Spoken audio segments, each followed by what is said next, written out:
Hello guys, welcome to my channel in foodie crush. গরম গরম রুটির সঙ্গে গরম গরম তরকা বোধ হয় কারোরই অপ্রিয় নয়। এর জন্য আমরা বুটের ডাল আর কালো কলাইকে সিদ্ধ করে নিয়ে নিয়েছি।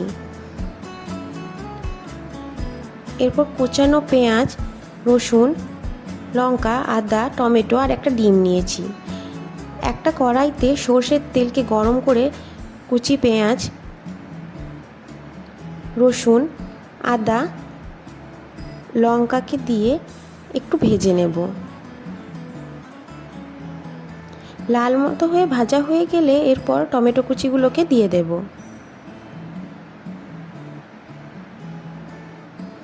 টমেটোগুলো গলে এলেই এর মধ্যে হলুদ গুঁড়ো আর স্বাদ মতো নুন অ্যাড করে নেব।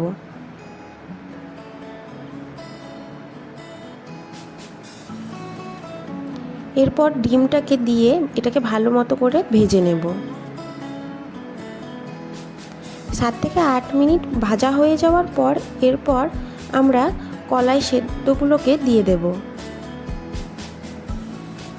এটা 2 থেকে 3 মিনিট নাড়ার পর আমি সামান্য পরিমাণ জল অ্যাড করেছি, আপনারা চাইলে না করতেও পারেন।